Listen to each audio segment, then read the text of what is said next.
Let's talk about our lessons and our losses. The first one we're going to talk about is actually not my loss, but it is a loss nonetheless. How many of you know somebody who was a mom and pop type shop that no longer exists in your... Everybody thinks that Amazon came in and just blew everybody out, and the reason they blew everybody out was why?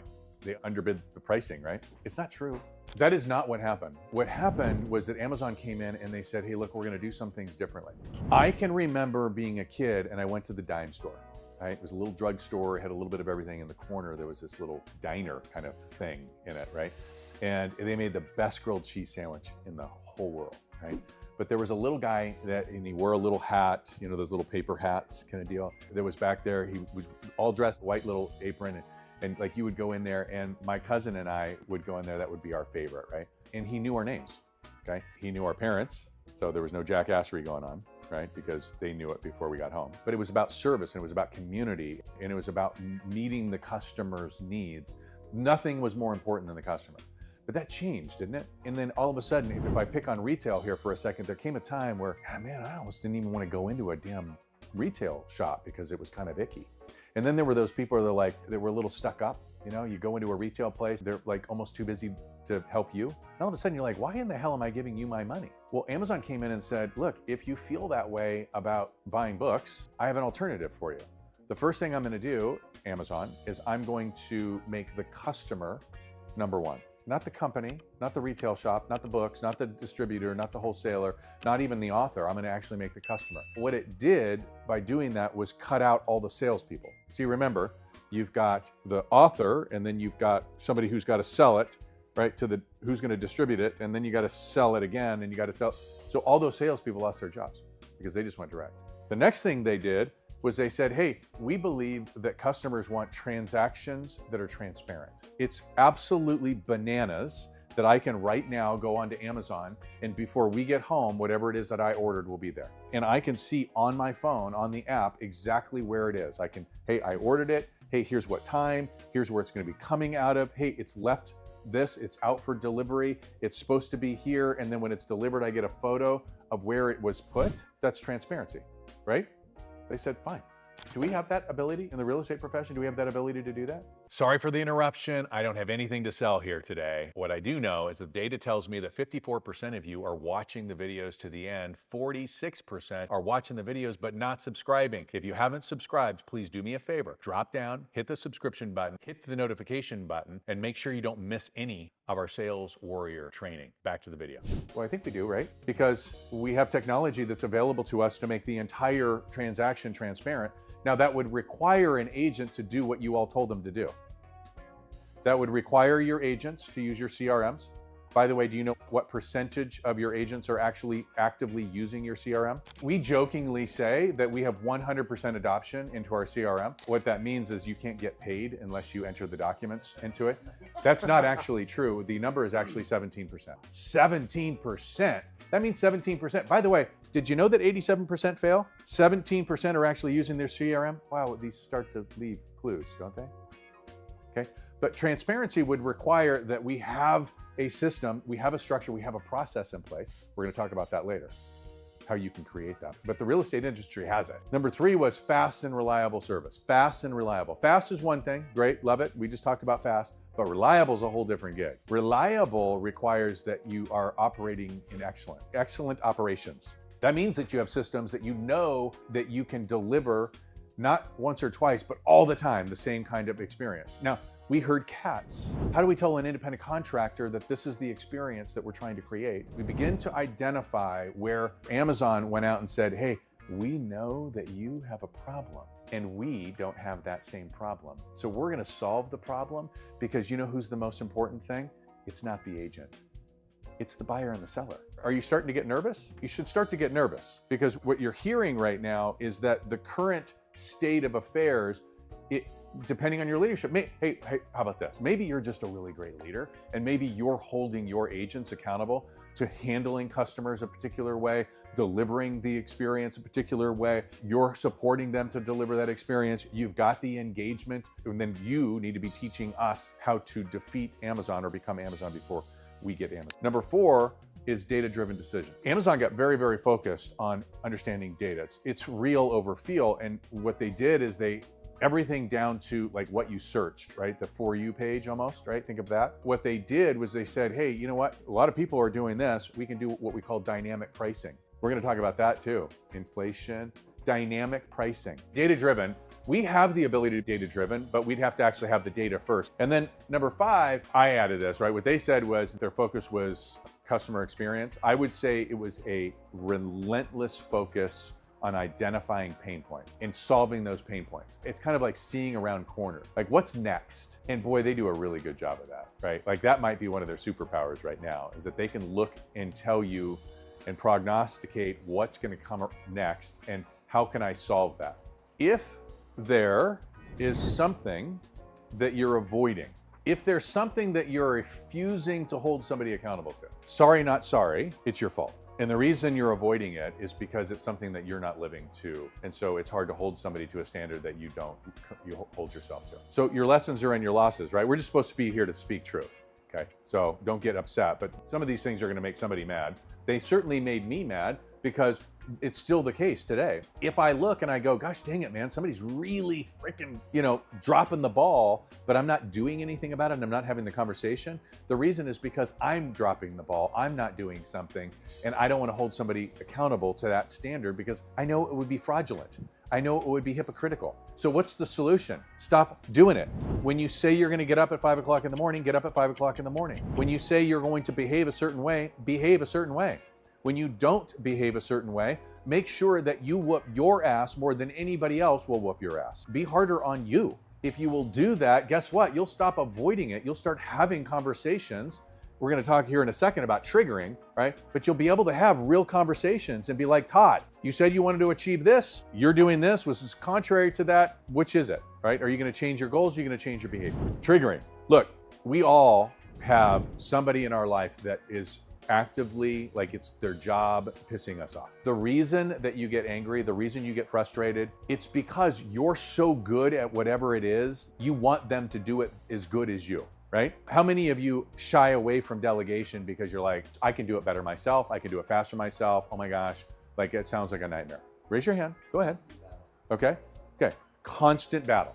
It is your Achilles heel. If you will solve it, it will change everything. The question is, how do you solve it, right? And to this point, you haven't solved it, otherwise you wouldn't feel that way. I was like that, okay? I am not like that anymore. In fact, it drives her crazy because I'm like, delegate that shit. The reason that it triggers you is because either A, you haven't trained that person right, or B, you have not yet believed.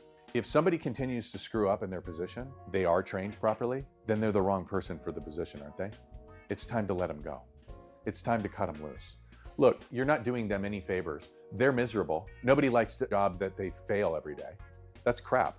You all have agents and staff and leaders and everything that are relying on you to do your jobs, right? Go find somebody else. Now, the problem that most of us have is that we don't let them go because the idea of hiring them and training them sounds so excruciating. Well, we're going to tackle that. What got you here will not get you there. The behaviors that got you here, the standards, the vision, the goals, the systems, the processes, they're not going to get you to a different outcome. Otherwise, it would have already gotten you. You have to become a different person. Everybody says, oh, seeing's believing. Bullshit. Because you'll never see it unless you become it. You have to be the person. So congratulations for getting here. Congratulations for being in the room. Congratulations for your years of experience and service. Congratulations on all the awards that you inevitably have won throughout the years. Congratulations. If you have gotten to your end, congratulations, you're done. It's time to quit. Hand the baton to somebody else. If on the other hand, you want something different, it's time for you to get really, really focused and understand that you have to change. And that change starts today. That change is a choice. The saying is, that which you won't change, you chose. Today's the day that you say, hey, you know what? I'm going to identify the area where that I'm broken. There's a thing I'm avoiding. There's something in the Amazon 5. There's something in the resilience. There's something in the team. There's something that's broken, and I'm going to change that. Take them with you. I spent the first half of our marriage making sure that Shannon did not know what I was doing. I didn't want her to feel the pain and anxiety that I was feeling, and I was feeling a lot of it. I was on a downward spiral for a part of that period of time until I got to a place where anybody hit rock bottom and they're like, fuck that, I'm not doing that anymore. Okay. And then you began to change. So I hit that rock bottom. I hit the rock bottom by myself. And then I went on a personal growth And I thought, hey, I can become a different person. I can get a different outcome. I just have to become a different person. And so I did that. By the way, there came a time when our marriage was on the rocks. It was probably over. And I realized all I did is I showed up for my family. They got the rest of me, right? Because look, if you want to be a leader, you better start at home. And you've got your family with you, something magical happens. Become a leader, start with you. You got to start with you. I kind of touched on that already. It always starts with self-leadership. Only if you are leading you do you get the ability, authority, and therefore influence to lead others. We have all made the mistake of hearing somebody that sounded really great, and we said, yes, I'm going to follow that person, only to find out that they were a fraud. You don't need to tell people how good you are. All you need to do is show them. They're watching, I guarantee it. In the short term, it might not feel that way. We've all had an agent leave to go to some other company, and you're like, oh my God, I literally have changed that woman's life, right? And then she goes off and kisses another frog. And God willing, we'll get an opportunity to have another chance to work with that person. But we're going to share an example of that here in a little bit. But you just got to keep going and just keep being the leader that you say you are. And you'll have the other opportunity to help others and lead others. But then it's also about creating other leaders. How many of you want to grow in your companies? Okay. If you want to grow in your company, you got to work yourself out of a job. The only way you can work yourself out of a job is to become a different person. That's leading yourself, and then get really, really good by leading other people, and then transferring your skill, your wisdom, your experience to somebody else, teaching somebody else to be a leader. And when we talk about team, like an individual can be beat, a team can't be beat. If I'm an individual agent versus a team, everybody knows that a team is better than an individual. Problem, oftentimes companies don't build that kind of culture, those kinds of systems, those types of playbooks. We are going to do that today so that you are all doing the thing that you're supposed to be doing in the right way that everybody believes. That's why SEAL teams are so powerful. It's not because they all do the same work. They can do all of the same things, but each of them has a specialty, and each of them has something specifically that they're supposed to own. And the person to the right and to the left believes that that person will do the job. So if you don't have that in your organization, it's not your organization's fault. And it's not your boss's fault, and it's not the agent's fault, and it's not your husband's fault. It's your fault, because you have the ability to get into communities and get into rooms just like this one. You don't need it just in your office. You can get one from outside. It doesn't matter. Resilience. I was a bad leader. I do not shy away from telling everybody that I was not the man for the job about anything. I wasn't the man for the job to be his dad. I wasn't the man for the job to be her husband. I wasn't the man for the job to start a company. I wasn't the man for the job to build agents or develop leaders or scale a company. I wasn't. What I'm talking about specifically is emotional resilience. To be able to tell somebody the truth about something that they're doing or not doing, them get irate at you for being so outrageously rude to tell them the truth. And for you not to be triggered by that is a very, very powerful place to be. What it does is it arms you with the ability to show up consistently each and every day. Emotional resilience is going to be critical to what it is that you're doing, because you are going to have days where good things are going to happen, and you're going to have days that bad things are going to happen. And you're going to need to be able to show up for all the other people that really don't care whether or not Sally left or not. You care, it hurts your heart, but John and Sarah in the other room don't give a shit about Sally. And last is brainwash. I know that people don't like the word brainwash. I used it on purpose because I think we need to start being a little bit more bold. You come out of the womb being brainwashed. You get brainwashed for years and years and years by your parents. God willing, you had good parents. And then you go to school and you get brainwashed by your teachers, which is a whole other ball of wax we won't talk about, maybe later over a cocktail. The television and the newspapers and your friends, you are constantly being brainwashed. You literally, your core values, your belief systems, everything comes from you being brainwashed. If you won't accept the fact that you're being brainwashed, then you'll never have control over how your brain is being washed. Does that make sense? If you will accept the fact that it's happening, then you can have a vote.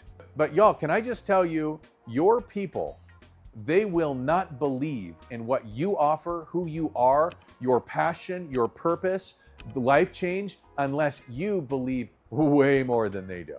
You have to be so brainwashed in what it is that you do and how you do it. That's the secret. And if you aren't, then go fix it.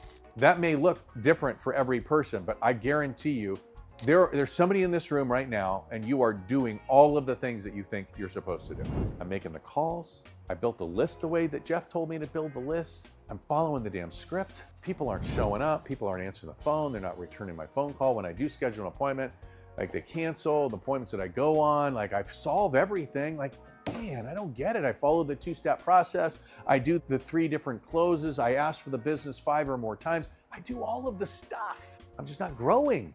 It's because you don't believe, not the level that you have to. Start brainwashing you and all that stuff will change. And that's really when things started to change for me, because while I talk about the fact that I was not the right person for the job, that my mom was married 4 times before I was 16, that we moved all the time, so I never really had friends, never really built that kind of thing. My dad died when I was 16. I was in rehab at 16. Like all of these things that made me strong, right? I talk about them now. I'm like, yeah, that made me strong. I'm a badass. What it did was gave me a fierce complex. What it did was gave me no real confidence. What it did was brainwash me that I wasn't worthy. What it did was created a leader who doubted himself. And if I doubt me, then why would I ever expect you to believe it? I had to brainwash myself.